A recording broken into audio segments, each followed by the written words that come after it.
Great. Excellent. Excellent. Excellent.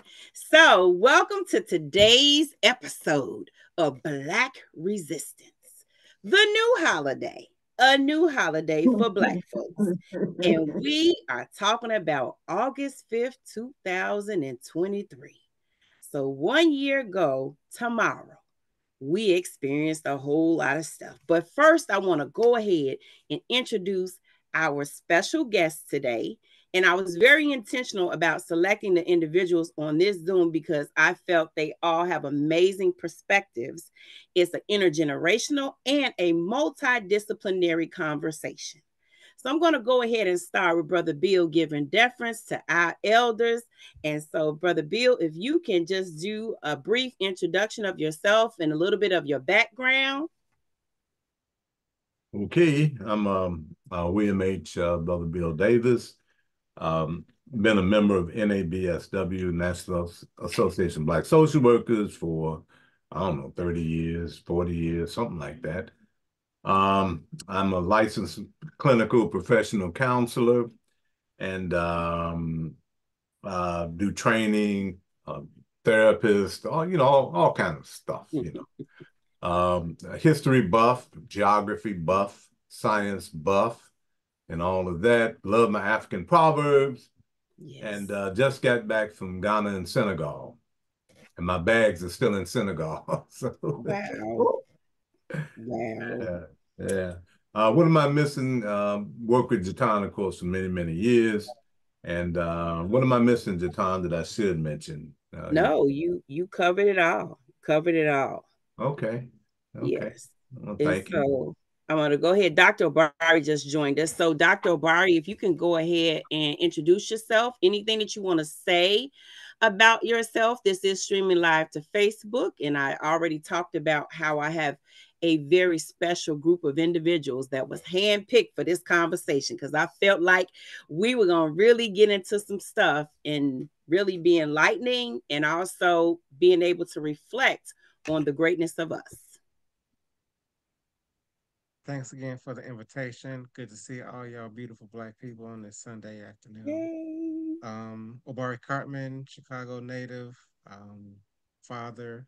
I'm a psychologist by training, a drummer, photographer. A lot of my work looks at that intersection between art, culture, and healing, specifically thinking about intergenerational healing and recovering from the wounds of the hundreds of years that we've been under attack. So I'm excited about this conversation. I do believe that resistance is a part of our restoration and healing. It can't just be feeling good and coping and managing. We got to fight as a part of our wellness. And so I'm excited to talk about that. And good to see you all. Thank you. Good to see you as well. Miss Patricia McBroom.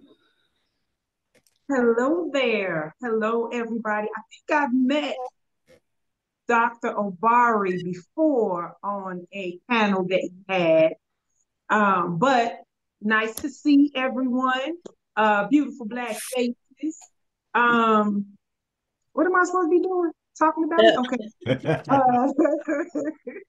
I am Patricia McBroom. I am a herbalist. I've been an herbalist for over 15 years. Raised in Chicago, born in Liberia, and a mother, a wife, an auntie, cousin, and that's it. I'm gonna keep it short and light. Jatan, I can't hear you. You have a podcast or a something that you do regularly with the sisters? Oh, I forgot about that. It's a podcast through. It's another brother's podcast, and me and another sister, we are guest speakers once a month, and so it's dealing with sisters within the Word of God, giving us a voice and giving us a space so that we can talk about motherhood, faith, our husbands, our children, and it's just a space to give a little bit of guidance to those sisters who feel as though they don't have a voice, don't have a space. And so it's called Sisters Listen to This. And we do it once a month, the first Saturday or the first Sabbath of every month. So that's what we do. Thank you. And you also are rocking out your shirt for your company. Oh yeah, you know what? I do have, I've been busy today. My brain is scattered. Thank you, Jatan. I do have a business called Abigail's Apothecary, and I specialize in herbal blends. I do health evaluations, and I have different products that are intentional for the skin to help with healing and things of that nature. And I got a YouTube page called Herbal Root Woman, and uh, Facebook page Abigail's Apothecary, TikTok page Abigail's Apothecary, Instagram Abigail's Apothecary. And so I just have a variety of different things talking about health, talking about life, talking about family, just a little hodgepodge of everything. Thank you. Thank you. And she's also my cousin. Okay, Miss Frenan, my friend and Fran. She is last but not least, but we have a very special connection. But go ahead, Miss Frenan. Please introduce yourself. Hi, everyone. I'm Fran Pong. I'm a licensed social worker. Currently, right now, I'm doing travel social work, and it's been great. I've been doing it for about 2.5 years now. And I also just really enjoy working with the elder adult population and finding ways to bring the community together and things surrounding with food. I have a food page on Instagram. I go by Franny the Foodie, so I just love those things as well. Absolutely. And you recently acquired a new position within Chicago ABSW? I did. Yesterday, I was inducted as the recording secretary. So I'm excited for that role. Congratulations. Thank you. Congrats. Thank you. Anything else, Fernand, you want to share? Not really. Not really. and Fernand is my friend. Me and Fernand met on LinkedIn probably about 6 years or so ago. Yeah. And she reached out to me and she was like, hey, I see you on LinkedIn. Let's meet up. We met up for dinner and we've been friends ever since. And she joined Black Social Workers. And so I proudly tout that's my recruit because she is a very active member within Chicago ABSW. And so we have an anthropologist / licensed clinical professional counselor. We have Dr. Obari Cartman. We have an herbal and healing woman and an Israel of God woman. And then we also have our millennial who is really just close to my heart because she's such a sweetheart. Fernand is a very hard worker. And so, like I said, you all were handpicked for this very reason. And so just for those of you who don't know me on my own page, I'm Jatan Rollins, and I'm moderating this conversation today, talking about Black resistance, the implications of August 5th, 2023. This is to be an informal conversation. Please advise that there may be some triggers for folk as we have conversations about Black trauma, about racism, about the things that have happened to us.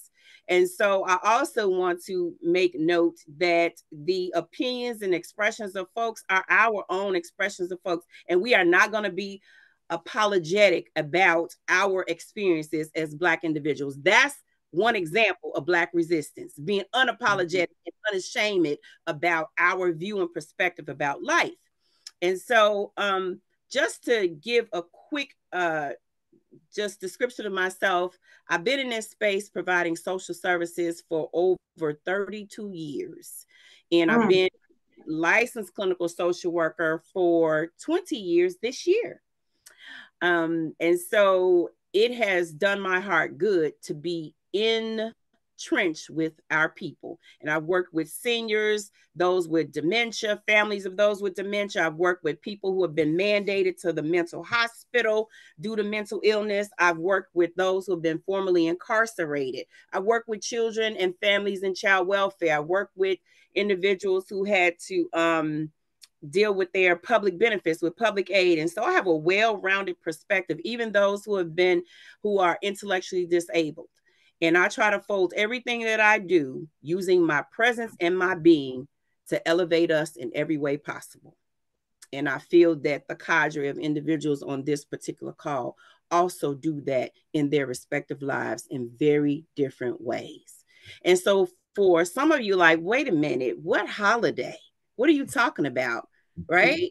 Like the new holiday? Who said? What do you mean? Juneteenth just passed, right? Well, we're talking about August 5th. Some people have dubbed it as Juneteenth 2.0, Chairteenth, Fade in the Water. It's a number of little nicknames that folks have given it, but it all started at about 6 p.m. our time, August 5th, 2023, when Damian Pickett, who was a captain of the Harriet 2, rolled into this Montgomery, Alabama harbor, and some white individuals who were parked in the wrong place with their boat were asked to move a few feet.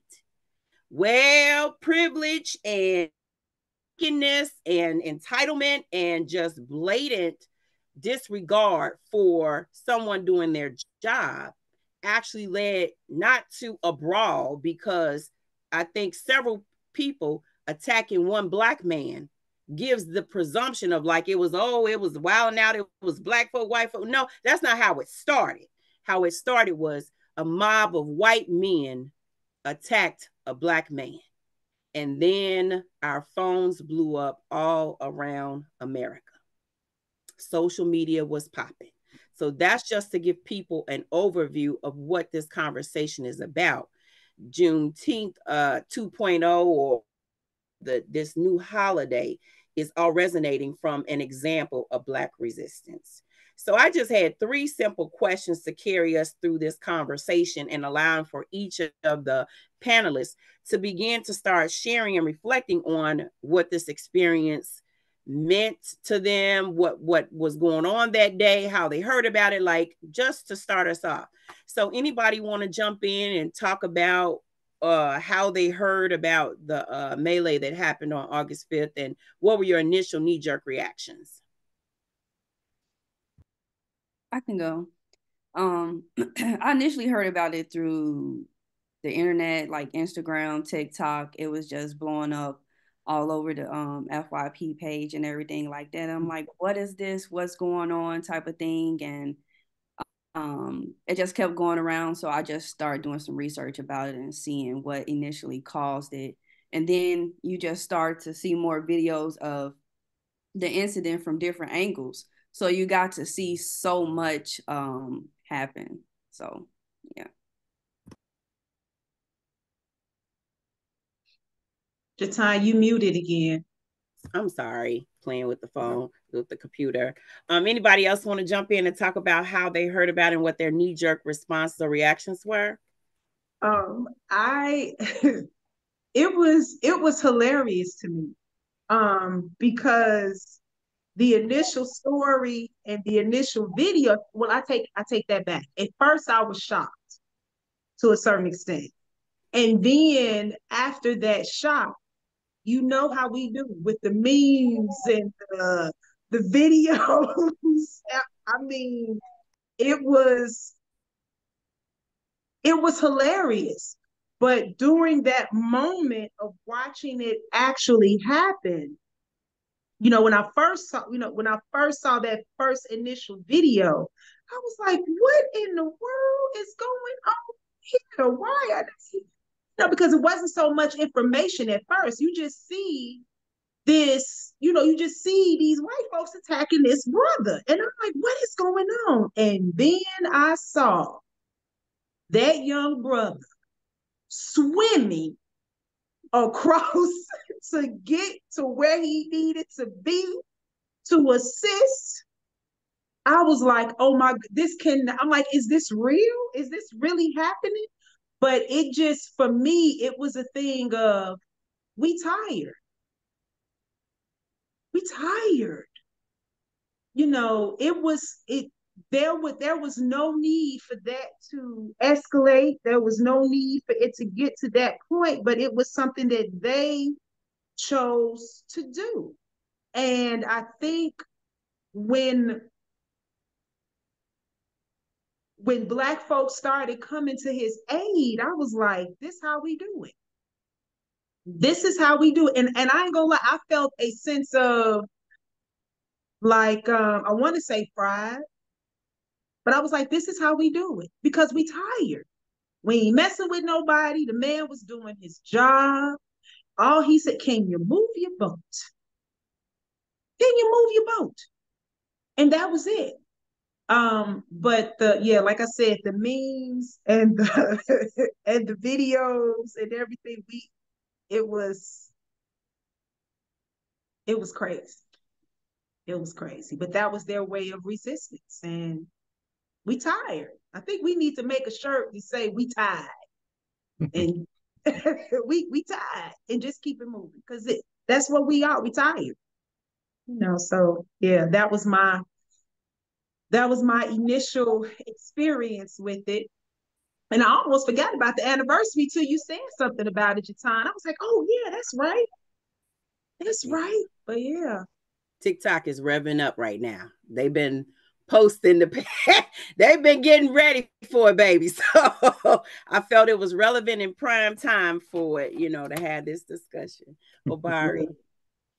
I loved it. I was so excited. That definitely stopped whatever I was doing that day.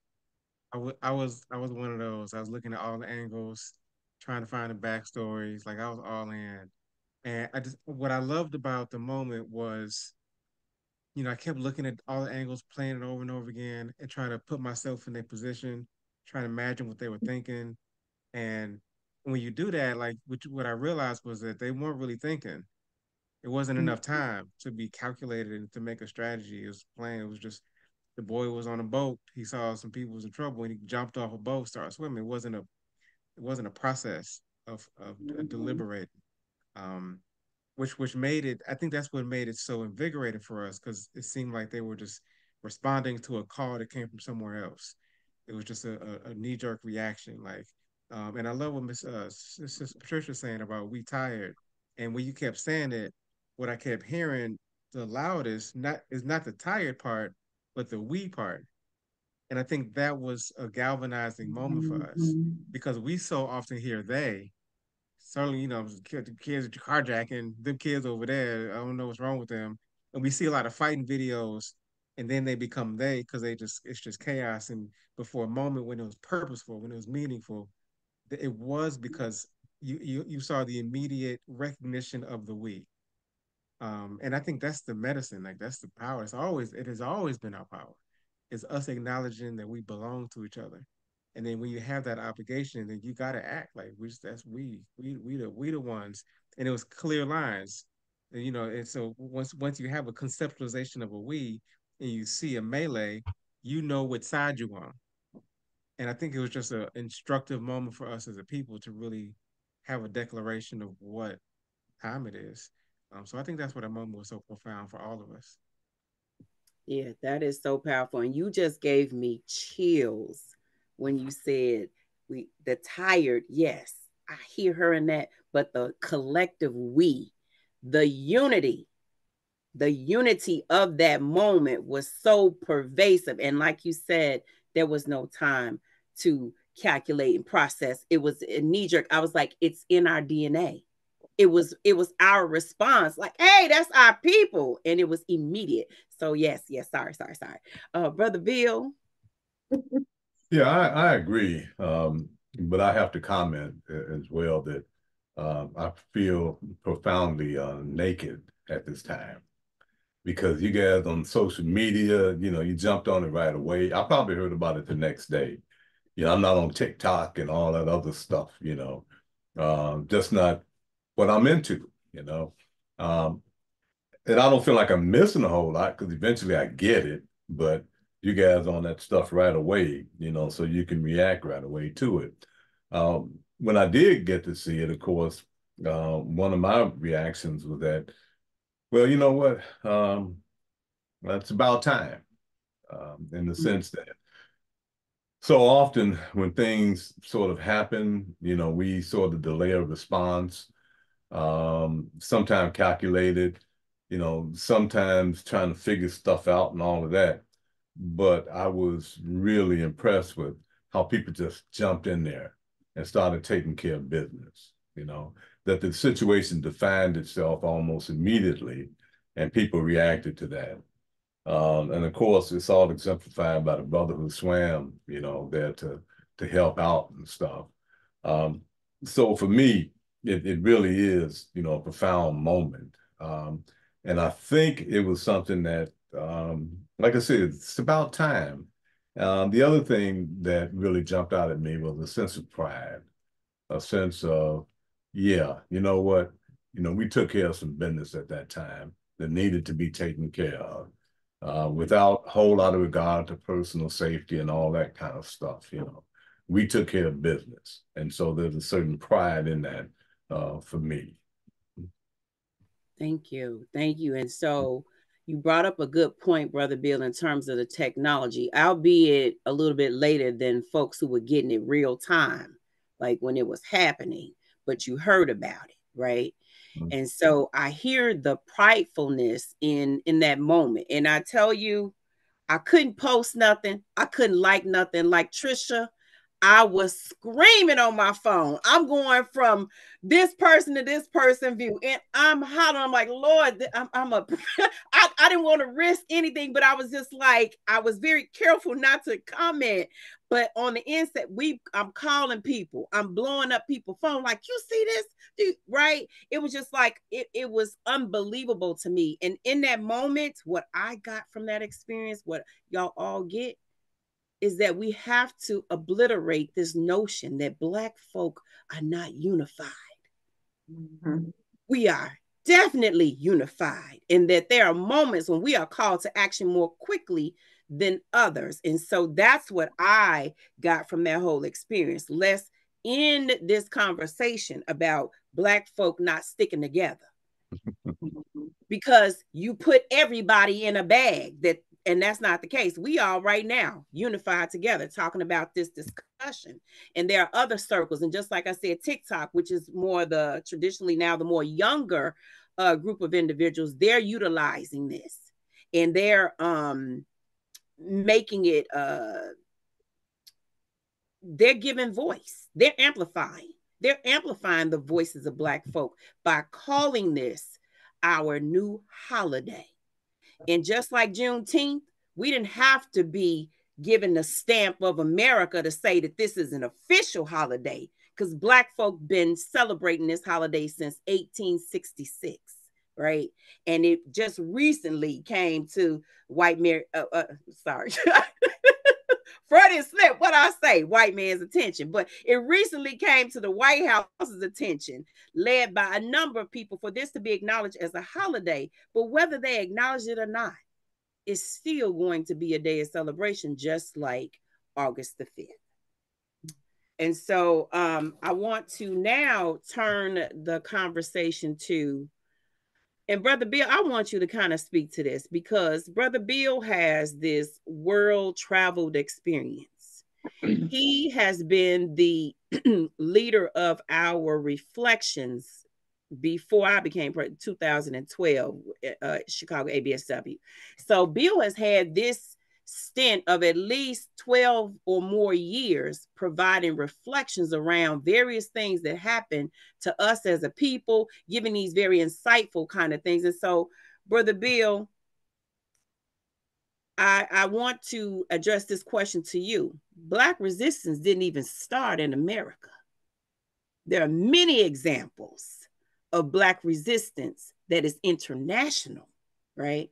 So can you talk a little bit about your knowledge of Black resistance pre-slavery? Because we get stuck in that small, minute moment of time thinking that Black folk right? We just woke up and resisted in that moment. But can you share a little bit around what you feel about Black resistance internationally, globally?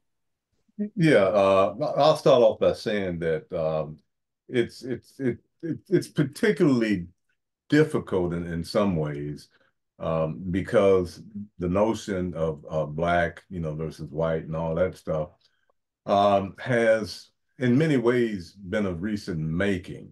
However, Chancellor Williams spoke to that in The Destruction of Black Civilization, where he basically identified that there was some Black consciousness having to deal with Asians invading, Egypt and, all that kind of thing.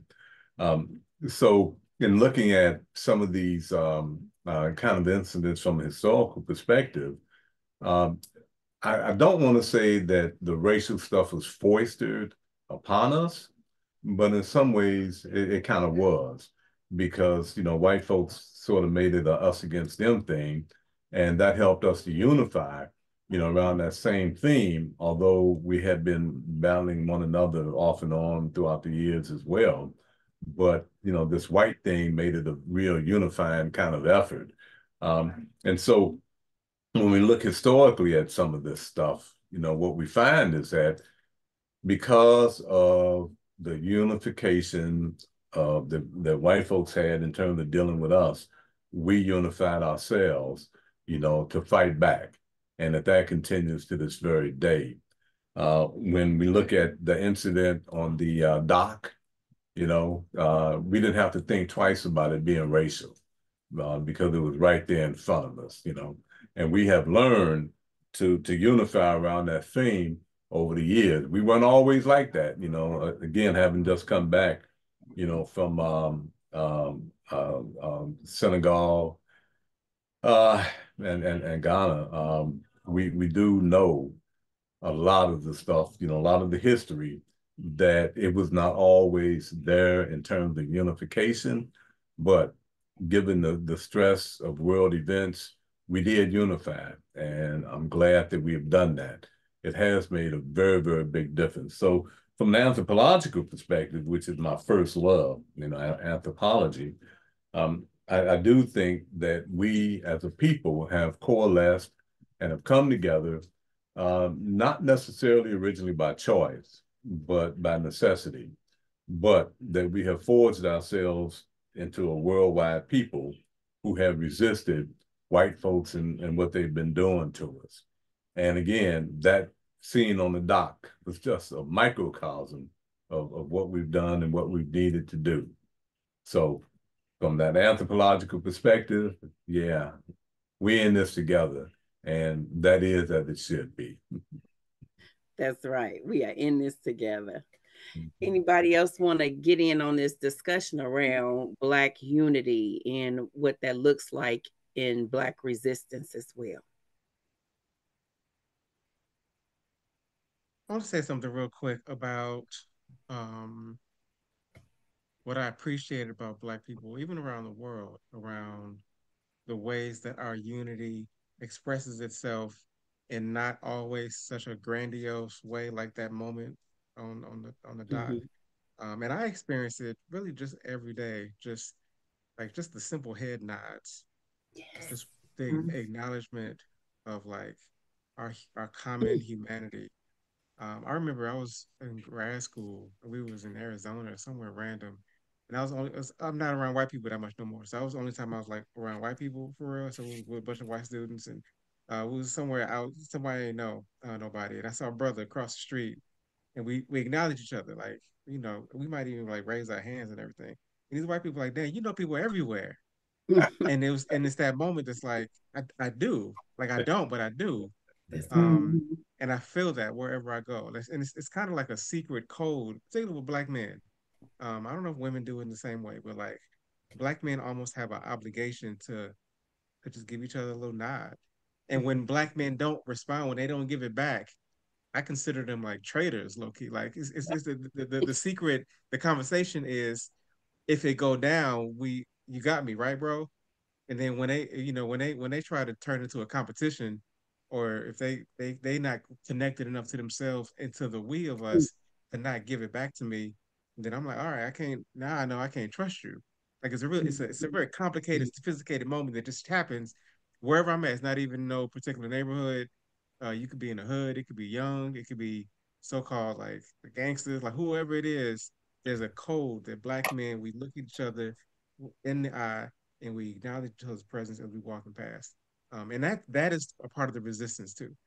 It's sort of these secret coded messages that we give each other. And again, it's not always a big moment, but I think these subtle connections, um, because I express my blackness so boldly, I could be walking around. I was on Madison on the West Side just the other day, carrying some drums, and just random guys sweeping the street. And he said, "Oh, y'all about to go talk to him today, right?" So it's just something about like when you wear something that is acknowledging our blackness. I think people are looking for that. Sometimes we do it in a way that people don't always feel comfortable doing or have the language for or have the ability to express. But then when I show up in a space, wherever I'm at, because I never go to a place where I'm feeling like, I'm not safe or I don't trust. Like I don't even carry that energy.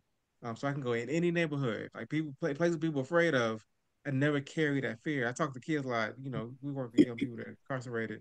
They can't even imagine moving around without carrying a pole. Like they can't even imagine not like their safety net is what they think of as some type of protection in case somebody draws a weapon. My safety has always been the we. It's always been culture. Like I've always been able to move carefully and freely in any neighborhood around the world because I always feel connected to this larger system, this larger, you know, beingness, where everybody my people. We go to a place and it was in Salvador by here about a month ago, and they were like, "No, don't go down that neighborhood." I was like, "What do you mean? Where my people at?" And it sounded like what they said about Chicago, because people when you Right. visit Chicago say, "No, go to Chicago, go to the Navy Pier, do whatever, but don't go past that."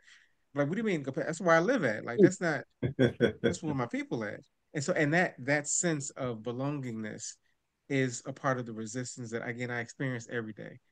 It's not I don't wait for the call. Like it's just a part of the fabric of being black and aware of the we that I think is a superpower for us.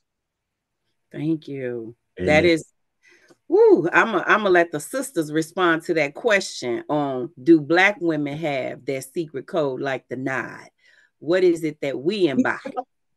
You know what? When Obari started talking about that, and he was like, men do it subtle. Sisters ain't subtle. And I'm gonna give you an example. Just what was this? Thursday. I was at the bus stop on my way home from work. And I'm sitting in the park waiting for the bus. And I see this young sister and her daughter sitting on one of the benches.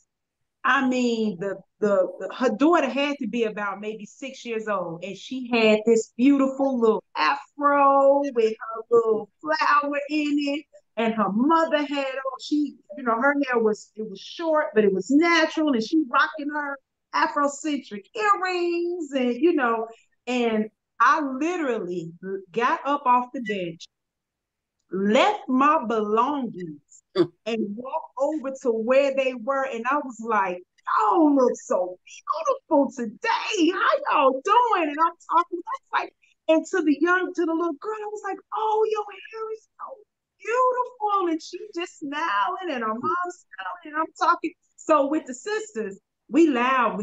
We could see a sister walking down the street. She looking fly. We like, sister, I see you. I see you. So we a little bit different. We do a little bit more talking because the brothers they more laid back, head nod, or they going about their business. But we more vocal with it, and I think and y'all can correct me if I'm wrong. But I'll say it like this: for me, I think that sisters are probably a little bit more vocal with it because of all the beauty standards that say we ain't pretty. Our hair is too nappy. Our lips are too big. Our nose are this and that. So when we see each other, it's just this thing of saying, forget what they say. You beautiful. You are beautiful. Not only today, but every day you beautiful. And I've gotten to this point where when I see sisters, I just don't say sister. I've gotten to the point now where I say sister love, because I want them to know not only are you my sister, but I love you too. So now I'd be like, what's up, sister love? How you doing? Girl, you rocking that dress, or oh, I love your hair. And just to see us smile and just see that weight of, man, I was having a bad day today, but I'm all right. That's you right. know. So I like seeing that. I like seeing that. And so that's how, that's how we roll, Obari. That's how the sisters roll. Fernand, did you want to jump in on that? Just a little bit. I experience it and as a reciprocal, and I give it as well in some cases. Like working in a hospital, it is definitely a predominantly white area. So when I do see some Black women or Black men, we do acknowledge each other, and I do appreciate just having that space. Sometimes we can hold to vent as well when we're going through just some of those everyday things that we can't really relate to our other counterparts. Right. And what y'all both have said is we see you and we see each other, right? Some folks have been conditioned to look away, not make eye contact, but actually seeing somebody and saying, what's up? How you doing? Right. And so I could tell you, I saw a sister in Menard's parking lot, maybe about 3 weeks ago. And when I tell you she was dressed to the nines with a brim wide, she had on like some capri pants. She had this popping top with these at least 5-6 inch heels. I hollered across, I said, girl, you wearing that outfit, baby. And she was like, thank you, girl. I love what you got on. I ain't have on nothing but a head wrap and something, but she threw the compliment back. But I tell you, and she strutted back to that car, and I was like, I felt sisterhood in that moment. And so women I agree with Fernand, Fernand and Patricia, that we make an extra effort to be out loud about it, like screaming across the parking lot, right? And so we see you in acknowledging each other's presence. And you could never imagine what that compliment did for that baby with her afro, right? Because that lady at the bus stop told me my afro was busting, mama, right? Like we ain't even trying to get no perm and this and that, because she knows that her afro was cute. And a lot of people probably affirmed her that day, right? Mm-hmm. So you planted that seed in that baby that she is beautiful, in addition to what her mama, because her mama styled it. So we already know that the mama know is beautiful, right? Mm-hmm. So yeah, I like how Obari brought up that unity can be very subtle. Not so much even as in we've taken to the streets with the marches and utilizing and galvanizing, like what's going on phone calls across the nation when folk can raise $100 and something million in just days. That's unity. That's unity, right? So this piece of it, because I love people, but I love Black people more, right? I love everybody, but I love us, right? And so that representation that Obari talked about when he said walking down the street, you about to get them the business, you about to tell them what's going on, because the drums and the signal and what you wearing, like Trisha with your hair wrap. You already know, hey, queen, the minute you wear a hair wrap and you walk into a space, people call you queen. They see you differently, right? So for any Black woman that want to feel good, put your hair wrap, right? Get it. You ain't got to put no makeup on. You just put that hair wrap on. It just brings a whole different aura. So I'm glad that conversation came up, that it doesn't have to be so in your face, but there are subtle ways that we show unity, and in community we're doing Black resistance. And so I just want to quote a quote from Frederick Douglass. In 1888, he was delivering a speech in Washington, D.C., talking about the fraud of the Emancipation Proclamation. Frederick Douglass can come out the box. And I did not have enough time because I'm like many women say things, and I'm being mindful that just as much as our Black men have said some phenomenal things, I got to remember that our sisters too. So please do note, due to my life, I was not able to get a quote from a female, but I wanted to share this quote from Frederick Douglass. He says, well, the nation may forget. It may shut its eyes to the past and frown upon any who may do otherwise.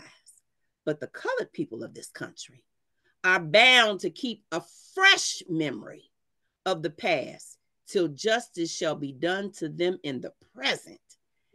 And I just had to keep reading that quote over and keep reading that over because Black folk ain't gonna never forget. Right? We're passing it down through the oral traditions. We're telling our children not just only about the atrocities of us, but the greatness of us, right? Because we have to create that balance. Anybody want to speak to Frederick Douglass's quote? And I'll just say it again quickly. Well, the nation may forget. It may shut its eyes to the past and frown upon any who may do otherwise. But the colored people of this country are bound to keep fresh a memory of the past till justice shall be done to them in the present. And this was resonant for me because ban the this, the ban of that. We're eliminating this, we're eliminating that. So anybody want to speak to that? When he mentions the forget part, and we all, society tells us constantly to forget what happened to Black folk.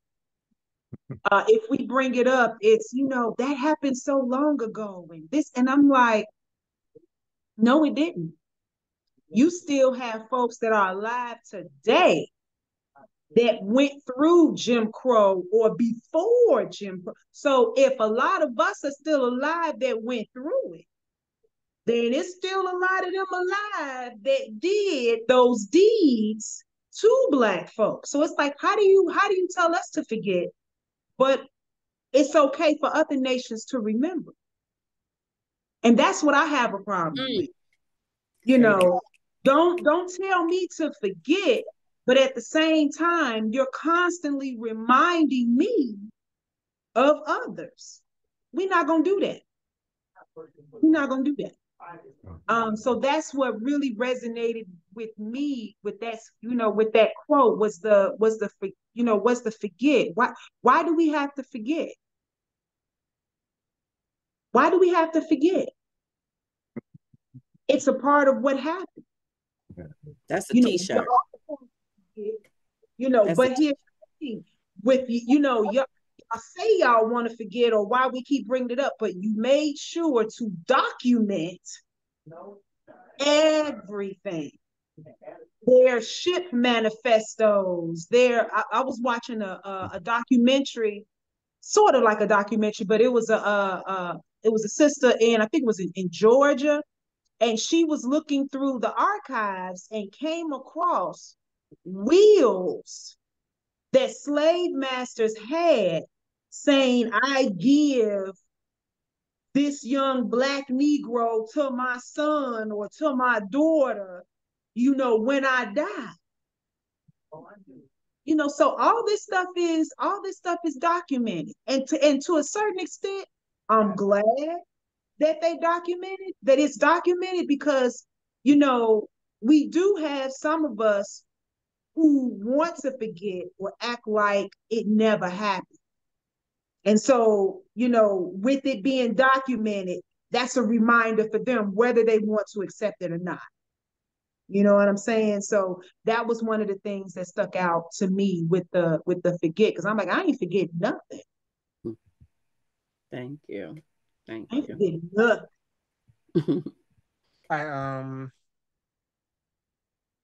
I think it is very important to remember what happened. Memory is tricky though, because memory can be used for torture. Memory could be medicine, but it could also be a distortion. And one of the things that I think makes Black folk these days be like, I'm tired of watching slave movies, I don't want to see no more, is because we tell the version of the story that reinforces the trauma, the loss, the beat down, the like lynchings, and so there's an effort to keep those stories alive, so we remember the sacrifices, remember what they did to us, uh, even though we tired idea. Um, but I think that when Black people have a desire to not remember, it's because of the shame that comes with that. I think we're embarrassed about that version of the story where we're getting our ass kicked for centuries. Like nobody wants to retell that and see it so vividly over and over again. And so I get that part of the forgetting. But what's important about this conversation is that we can tell that same story from a resistance lens and walk away with much more pride and power from the same story, same memory, same period. If we focus on the resilience, the resistance, the courage, and not the lynchings and not the yes sir master, not the loss. I think that we can tell story and we can remember in a way that encourages us to keep fighting and to stay connected to our ancestors without the same type of shame and without what I think is a subtle reminder that white people are powerful. I think we tell that story sometimes in a way that props them up and makes them a little bit more ominous and Say that. undefeatable than it's Say. true. I don't think it is true. Like it's not even. And so I think that part of the storytelling has to be deliberate, to focus on resistance and power, so that we can encourage people to embrace the pride of our history. Because what we compare our story to is Mm. even like a 9/11. They'll say they'll have shirts with the Twin Towers and they'll say never forget. But they're telling that never forget story from a position of power. They say don't forget what happened to us, but Mm. then we all remember our response to that. They That's right. they concocted wars. They obliterated people. Like their response to that never happened was a power position. The Holocaust. I won't even talk that much about the what it means to for them to promote not forgetting the Holocaust from a position of power, because I don't even want to say too much about that group because I'm afraid of getting in trouble. That's how Mm. powerful they are, That's right. right? I don't even know what anti-Semitic means most of the time, but I'm not even gonna touch it Mm. because that group is so powerful. Black folk don't have the same position of power to remind people of what happened to us because to Mm. forget sounds like it happened and now we've recovered, but we haven't recovered yet. So it's hard to keep the stories of the shame alive while still in the oppression that is Mm. traced back to that time that we're trying to remember. And so we have a different angle in this. So we have to be careful about, again, both of those parts, the remembering with power, but also remembering the resistance because Mm. that gives us a little bit more. We walk away with our back straighter and not our head down, and because that's the thing that makes us want to forget. Yes. Yes. Brother Can I, Bill. can I say something right quick? Brother Obari, when you just opened up a whole other perspective for me because when you mentioned the shame I never thought about it that way. I never thought about it that way. In my mind, I'm like, no, no, we ain't gonna forget. We gonna, but just to add what you added, perspective of maybe they don't want to remember because of the shame, because of and I never thought about it that way. So I want to thank you for saying, mm, okay, Mm. brother, Mm. okay. Yeah. Thanks, Bar. I mean, that resonated very deeply with me. But I do want to add to your point too about both Jews and Arabs. You know, I'm an anthropologist. They're both Semitic people. You know, so when people say you're anti-Semite, you know, they really should be saying you're anti-Jewish. You know, to be specific, because both are Semitic people from Northern Africa. But anyway, I won't say too much more about that. But a couple of things I do want to address. One is In terms of forgetting and realizing where you are and what's going on, I go back to that quote from the brother from the first convention of freed Africans in America. I can't even remember his name, but at that first convention in Philadelphia, one of the things he said is, don't you ever, ever equate your situation with the Jews in the Bible. Because for you, Pharaoh is on both sides of the Red Sea. That always resonated with me, that no matter where you go, there you are. You can't get away from American racism. I don't care where you are in America, because it's there.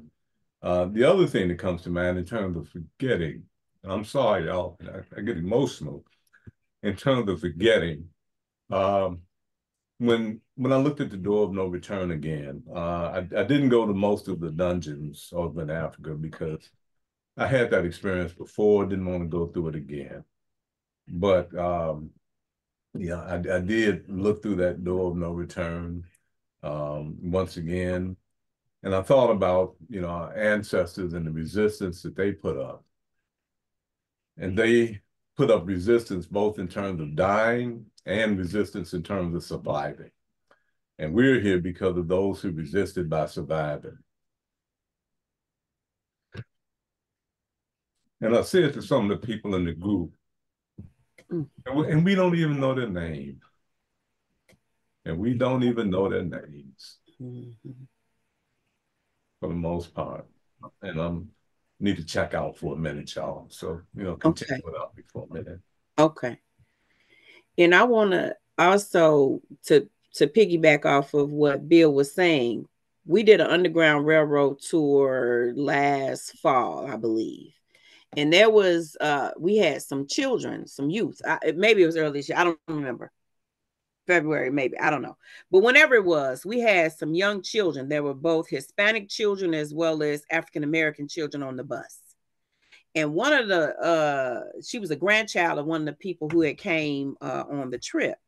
And so she was like, how can I help you? Can I help you? What can I help you? Can I pass size the blah, blah, blah, right? She was so excited about being on the boat. I mean, being on the boat, being on the bus. And so we had ended up at South Holland and we were looking at the chains from different countries and all that.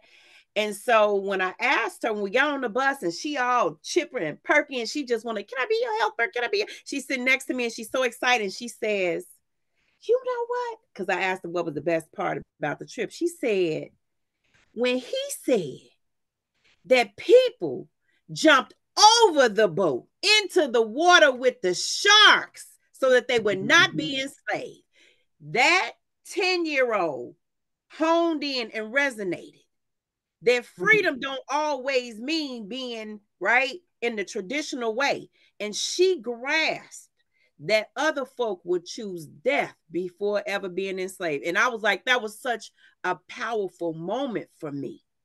And I was like, you never know which part of what is hitting whoever on those trips.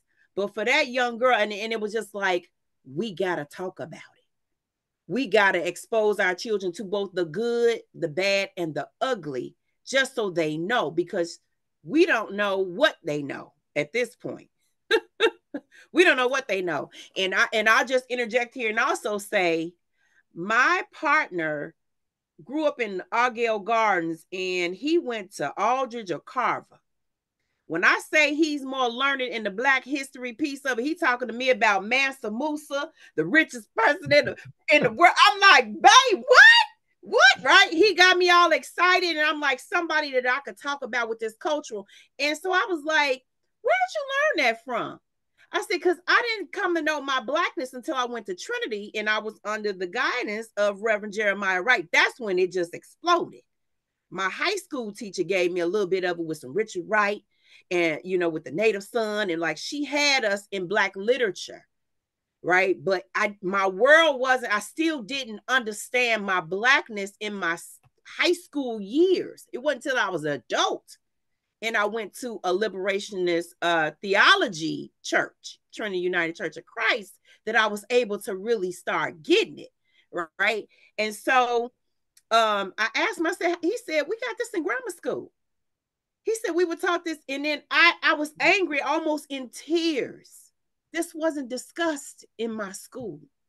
And my parents, who were not college educated per se, my mom did some with nursing, but they weren't able to give me what I was looking for. They didn't know that I had already picked the difference between the way that they showcase Black folk, because when they put the Dick and Jane in my hand as a kindergartner, I'm going, Dick and Jane go to the beach. Dick and Jane go to the park. Dick and Jane got a dog. And I was like, everything that Dick and Jane do, I do too. Where's the book about me? I asked that question as a kindergartner. So our children, if I got it back in 1976, I know the kids today see it even more blatantly in their face. What about us? You know? And so I want to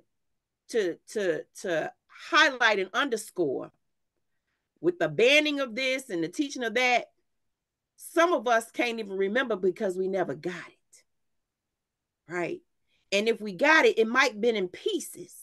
And so there's a cry and a call for us in this Black resistance continued movement that has been going on for centuries, that we find out about ourselves in as much as we can and not rely on institutions. That's why we have Black schools, Black curriculums, HBCUs, Divine Nine organizations. That's why we have libraries. That's why we have technology. So with all of the tools that we have, there is no reason why, right?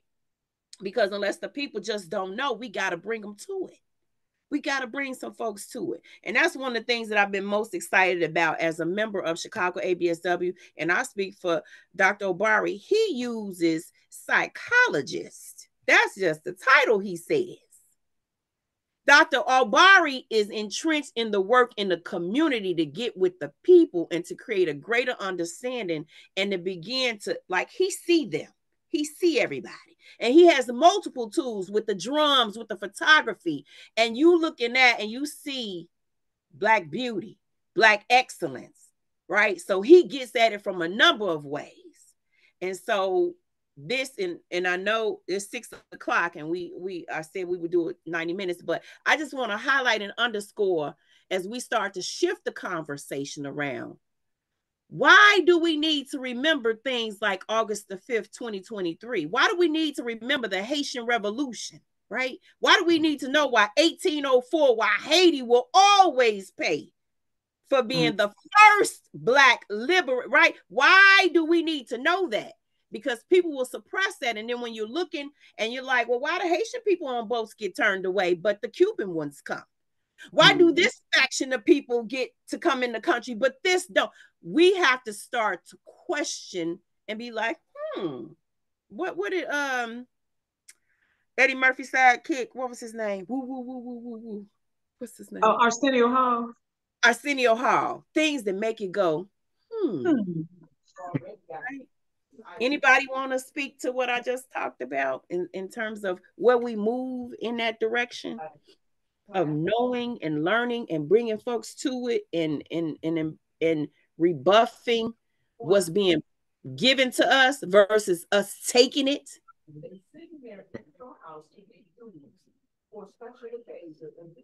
Yeah, I chuckle because I'm one who's been self-motivated, for a real long time.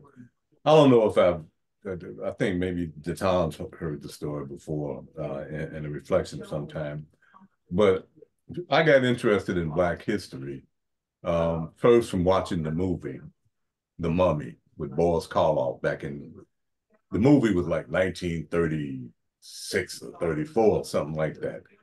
And in that movie, the ancient Egyptians were portrayed as white. And the people who were labeled slaves were jet black chocolate folks, And to the young man, I must have been, maybe 10, 12 when I first saw this on TV, the movie The Mummy with Boris Karloff. And they had everybody's reincarnation. So the white folks, the reincarnation of the rulers, black folks, reincarnation of the slaves.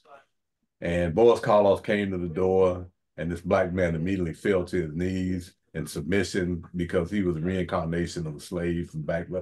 And I thought, you mean to tell me our people have always been slaves to white people? Like I said, I might have been 10 years old at the time. I said, wait a minute. And so I started doing some research. And the first thing I did was get a picture book of ancient Egyptian art to see how the people portrayed themselves.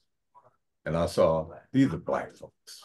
They've been lying to me, with Elizabeth Taylor and all these other people playing Egyptians and Claude Rain. Anyway, I found out the truth by doing the research. And if you let them tell you, black folks have always been slaves to white folks.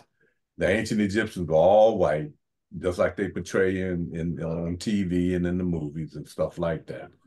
So it's important that you learn on your own. And the other thing I learned, of course, is that white folks were not going to teach me my history. I had to learn it myself. And so anytime I had a project, I would make sure I emphasized the black part of it.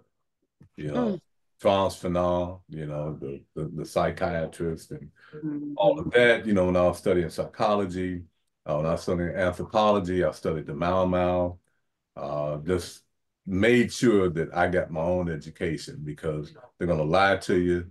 They're not going to tell you the truth about it. And if you depend on white folks for your history, you'll never get it right. And like Chancellor Williams said in The Destruction of Black Civilization, whatever happened in the introduction, whatever happened to the ancient people of Sumer, because history shows that they were black.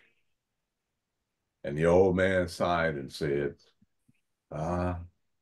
they lost their history, so they died. Powerful. Powerful. And so you too also have that theme of, as a child, recognizing, questioning, right? What's there. And I think I thought this person quote was just like the best. Now I'm like, Brother Bill just hit me with, white folk ain't gonna teach you your history, baby. Yeah. And it's happened. I went to Eureka College and I've been meaning to write the Black female president for about a decade now. And I haven't made time for it because I want to talk about I went to, for anybody that knows Eureka College, it's in Central State, Illinois. At the time that I went, it was only 300 students. It was 65 Black folk in my freshman year. About 58 of them was on academic scholarship. Athletic scholarship. When I graduated, it was 3 of us, 2 originally from my original class. Right. So that gives you the scope of it. But what was required in the curriculum, I learned about the Romans. I learned about the Mesopotamians. When I tell you, I learned everything abroad, nothing about Africa. And this was required. You could not graduate without these 3 history classes. And I need to look at the course catalog. I need to see what have we grown since then. And I just let Eureka go because I was so angry. Because I'm still a young adult and I still didn't get my knowledge. And I'm sitting in church going, I paid all this money, all this loan money to not learn about me. Right? And so that point really resonates with me, Bill, because white folk ain't going to teach you your history. I don't care if it was 2 in the room or 12 in the room. It's a bunch of white folk that was sitting there and it's a small college, but in those history classes, they were big. They didn't learn nothing about me, and neither did I. Oh, Lord. Okay, so as we move forward, what are some of the charges that you feel we need to individually or collectively begin to shift and acknowledge these moments of Black unity? And it's been underscored that it may not look like in the in-your-face traditional sense. It could be the head nod or acknowledgement or just locking eyes and seeing folk. It could be from educating somebody, lifting them up, giving them a piece of information. How do we move forward continuing Black resistance in such a way where it's more expansive? And let me just say, my heart is full. Like, I'm glad this is recorded because I could go back and take notes on the stuff that's been said. Like, this is powerful conversation, just informal conversation, right? Nothing scripted. Anybody want to jump in and start talking about what that looks like from your perspective?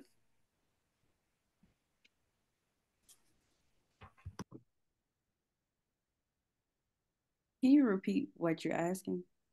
I'm sorry because I talk too much. What I said was, as we look and acknowledge like what's happening tomorrow, right, August 5th, what are we asking folk to do in terms of Black resistance? What are we looking forward to in the future to keep that momentum of that energy where Obari said, without a thought, it wasn't no processing, it was instinctual. I see my people in distress, I'm jumping in. But how does that look like for us moving forward in celebration of August 5th? I don't know if I confuse you even more.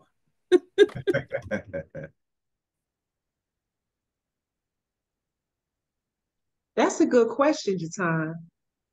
And I'm gonna be honest, because I think it would be starting with conversations like this. You know what I'm saying? And building from there. And being able to,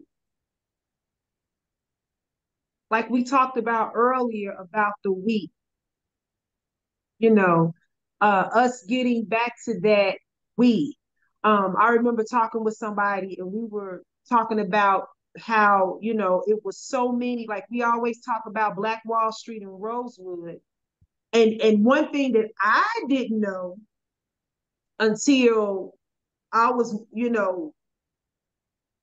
this was like a few years ago, where it was even across, it was hundreds of small Black towns that were decimated by white mobs. So I think just having that conversation and remembering, and because the question was asked, how come we're not able to do that anymore? And the answer that I gave was that, and it was a little bit more, but I said, I think to a certain extent, it was beaten and burned out of us. Because I remember watching the documentary talking about Black Wall Street, and one of the elders that was alive then, said that because they were asked, why didn't you all rebuild and this and that, and she said, my parents decided to leave and said that we were not to remember this and to just keep, and I was like, because it became a fear, and even though even some of us within the community, we're like, yeah, let's do, and you'll have a few that's like, I don't know, I don't know if that's gonna work, and I think it was, to a certain extent, it was discouraged because of knowing and seeing what happened with those hundreds of Black towns. Like, I just learned about Lake Lanier last year. I was like, say what? They did what? So I think just conversations like this would be a first start. What I think it looks like beyond that, I ain't even gonna lie, I don't know. But I think that that should be the start. Just getting that community together and talking about, how we can move forward and what we need to do. And I'm gonna say this because you touched on it a little bit of time, but you didn't go all the way into it. When Biden said Kamala Harris is gonna be he was passing the torch to her. Them sisters within hours put out that call. And when I say put out that call, I'm thinking about, and I'm gonna tie this in with the brother when he threw his head up doing that Montgomery that Montgomery Brawl, when he threw his head up and everybody, it was like them sisters was like, hey, we're gonna put this call out. And then it went from the sisters to the white women, to the Hispanic women, to the Native American, and each of them said, African American women, you inspire us. So just with those sisters getting on that call and getting it, all it took was just that look, and it just blew up into something else. So I think that first initial thing would be just conversation. And take it from there. Yes. Thank you. Yeah, that's all I got. Thank you, sis. Anybody else? I would say I'm not really sure either, but it is things like this and surrounding myself with elders that have experienced much more than me that can give me a lot of information about what they've experienced and regarding our culture has been very, very touching and is very dear to me to be able to get that insight. And if I can ask that other question, I actually was very fortunate enough to actually learn about Black culture in grammar school, and that was very much the root of it for me because I didn't get that in high school and college or anything like that unless I specifically took those classes. So I was very thankful to have those elder teachers to instill that information in me. And as I'm older now, I just take the liberty to seek and learn about that information on my own. Every time I travel somewhere, I try to go to a African centered museum. So I've been trying to knock that off my list in different places because the diaspora is very broad. So you'll be able to learn about it in different places that you travel. So like I'm going to London next month as well as Amsterdam, and they both have Black archive museums. So I plan to go to those. So just things like that to keep myself abreast of the diaspora. Absolutely. Absolutely. And ABSW, National Association of Black Social Workers, they just resumed, which is where Bill and Terry were just at with their first trip since COVID. I went in Australia in 2019 with the group, and they always travel. That's why I don't just want to go abroad with just any old body. Like I want to go where the Black people are. I want to go where the Black history. I want to go where we eat. I want to be immersed in that culture, and that's what you get. And so when you vacation, I'm always right. I went to Baltimore, Maryland for graduation. I was there on a Thursday and left Saturday, but I had went to the Black Wax Museum. I went to the his name is Lewis. He was, oh my gosh. It's oh no, how did I forget the name? Anyway, I bought $200 worth of stuff in the museum store gift shop, and I was just like so overwhelmed. And I got this talk from Black women who were in art and using these mediums some of the mediums that I use, right? And so like making every moment an opportunity to learn about us, whether it's here or abroad. Yes, I love it. I love it. I love it. I think Obari, were you about to say something? Yeah, I can speak to this. The next steps part of this moment. I do think that what we're doing, this conversation, I think is in the direction of what I think is important because what we're doing is so analyzing the moment and then extracting the pieces of it that we can learn from. And I think that's what has to keep happening with all these movements. And one of the things that I get really sad about is when we make pause and honor and memorialize these moments, recent or old, and kind of make them an empty celebration. It's really hard to watch, like the Right. way we do the Black Panther Party, for example. Yes. We have living members, and we'll come out and they'll do an art exhibit, and we kind of like celebrate them as if the things they were fighting for are finished. We're not learning from them to think about what is the 2024 version of what that organization looks like. We That's right. kind of we make them museums, but we need the living inspiration to go into what is the next step of this. And so we're extracting the unification as a point, as a principle, as a value system from that moment, and we have to make sure that is is manifesting. It has to be used in some way and not just put on a t-shirt. It That's can't right. just be an empty holiday because we'll see it happen with Juneteenth. What happened with Yes. it happened with Kwanzaa. It'll happen with Yes. so we see the capitalization, the Mm-hmm. commodification of a thing to to suck away the power of the movement and make it just like a symbol.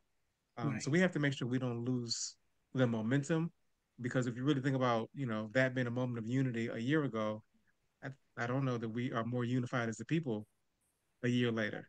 And so we have to Right. use these touch points as an assessment, not just a celebration, but to like study and learn and understand like what did that moment mean? How can we build on that and not just be satisfied that some white people got beat up on that day? Right. Um, how do we extract that thing that made us inspired by that and then put that into other movements, other sort of social media sort of moments, and not just have it just kind of be a dead thing. Because the thing about it was that it was a response, it was a reaction, it was a Mm-hmm. moment, it was a knee jerk. So we talked about that. But what we need is a calculated, anticipatory, organized, consistent movement that's built on that same energy. We can't be keep responding. We are clear enough about who they are and what they're doing. We don't have to wait for another white person to punch another white guy. I mean, to like we don't have to wait for another officer. We don't have to wait for no new incident. We know who they are and what they've done. Now we need to calculate, organize, and respond and not just react to these moments. And so I think that we can learn from these what to do, what not to do from these Mm. kind of moments, and then not just be a TikTok hashtag celebration like I think it's going to happen tomorrow. And it Yeah. needs to be calculated strategic study, just like all the other resistance movements that we need to learn from Haiti and all the others. What were the mistakes? What were the lessons? How can we apply those things right now and not just be proud that it happened? Right. Oh my goodness.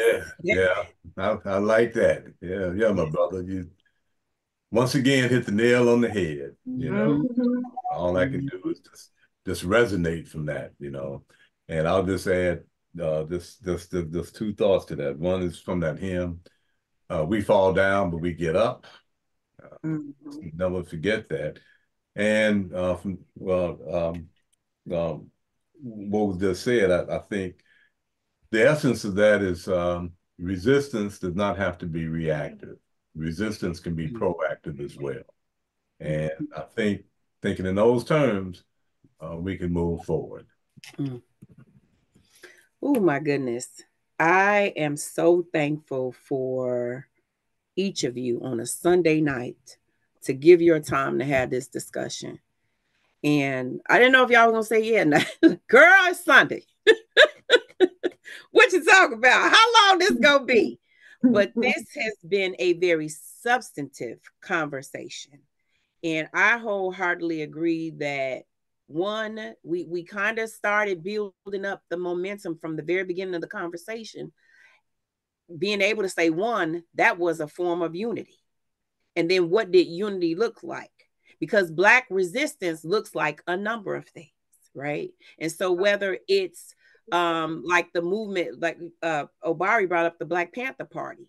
When we look at the school programs that they initiated and then was replicated and taken on to a governmental level, like that was the doing of Black folk who just cared about us. So we start thinking about caring about us. We don't have to worry about nobody else. if we make the effort to do those things. And so wherever you can pitch in, wherever you can help, being of service to us, right? We kind of talked about schools, right? Like some of this was applicable. Like I would want to know in Chicago, like, where are we teaching this? Where's our history being shared? So there are some questions that need to be answered on a whole nother level. And just like I am going to commit myself as a part of my activity is to reach back to my university, to my undergrad university. I'm not even going to get on University of Chicago. Don't even let me go there with that one. But I'm going to reach back to Eureka College. And I'm not only going to write a letter, but I'm going to have a conversation. And I want to talk with the president, the provost, somebody to talk about what has changed and why I have not been back other than the homecoming the first couple of years. So that's my commitment, right? So thinking how individually what you can do, stirring up conversations with your young people in the house, family conversation, like being intentional, the next family reunion, having this discussion. If you have family meetings, like begin to start stoking the fire about this fight ain't over. We still in it. We still in it. There have been many, many examples of Black folk resisting. Like I said, for a Black man to be bold enough, to dare enough to say, I'm gonna run for president. I never thought I would see it in my lifetime, quite honestly. Mm-hmm. I never thought that I would see a female, yet a Black female, run for the highest position in America. I'm sitting thinking about as a child, right? If I'm already woke to the fact that I'm reading books that don't even represent me, I definitely could not imagine. And I want to say we went to the NABSW conference in New Orleans in April of this year, and I cannot remember the young lady's name. And I will make it a point on my Facebook to because I got a picture with her and everything. But one of the things she said to the audience was, everywhere she goes, regardless of who the audience is, she says, can you imagine where Black folk are prospering, are living free from disease, and just being out there? That's like, where can you imagine Black racism, traumas against us? Can you imagine? And the whole crowd like, no, not really. Can't really see it. She said, well, it was some white folk that lived across the pond that imagined and envisioned something greater than themselves and decided to go to a whole nother part of the world and develop a newness of what they thought democracy would look like. And if they can believe it and implement it, why can't we? And I paraphrase to a certain extent, but that just blew me. We need to imagine ourselves freer, healthier, right? More active, more like we need to imagine how blessed this Black excellence is, the skin that we wear every day. Sometimes it feels daunting to be Black in America, right? We can't switch. We can't coast. We can't, not with our color. So I'm very thankful for you all. I'm not going to say too much more about that, but this has been a very rich discussion. And if you could just say a positive word or something, one takeaway point that you got from tonight as we close ourselves out. I want to mention Elder Bill when he talked about resistance. He said it can be proactive instead of just it being reactive. And that resonated because a lot of times with us, it is reactive and not proactive in a sense, sometimes, majority of the time. And you saying that, that resonated with me. And that's something that I think that I will try to implement in my day-to-day. That's something that I want to try to, implement. Thank you for that. Thank you for that. Well, thank you, but I have to thank Obari for that. I just summarized what he said. Thank you too, Brother Obari. I'll add. Yeah, go ahead. No, I understand. I love this conversation. I appreciate just the unity represented in us deciding to commit to gather to spend some time on this tonight. And I think we've been talking about just the expandedness of what resistance means, and part of it is just this: there's just existence is resistance. To the point of Brother Bill's point around just those of us that are here because someone decided to survive. That counted. And then most of them, we won't know their names. I don't know none of the names of none of those Black folk. We've been referencing this boy who jumped off a boat. That's his name. The boy that jumped off a boat.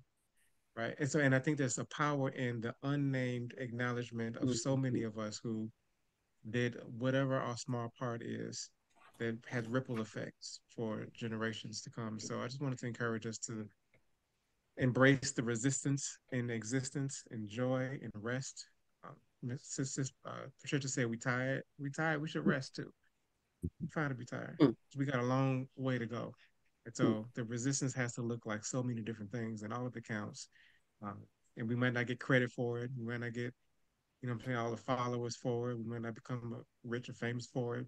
But that's not what has got us this far. And I don't think that's what's going to take us even further. It's going to be the everyday, the small, the unnamed, the unacknowledged, just the resistance and the rituals of being alive and Black and free. So I encourage all of us to embrace that and live that, and be proud of that too. Thank you for bringing us together today. Thank you. Thank you. Amen. Want to add one reaction to the video that we saw, and that's pride. I actually felt pride in what took place, and I think as we look at resistance, we must look at it with pride as well. Powerful. Thank you.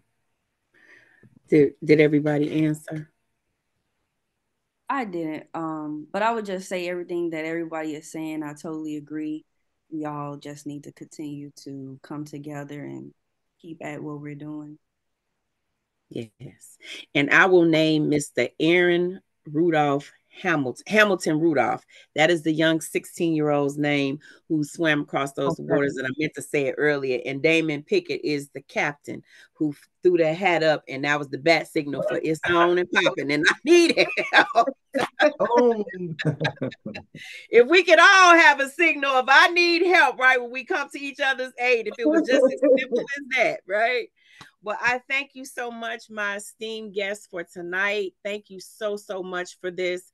I look forward. Please share on your social media pages when the recording comes up, so that you can have the actual recording to be able to share. But please share it on your social media, and let's resonate and celebrate, but also activate, right?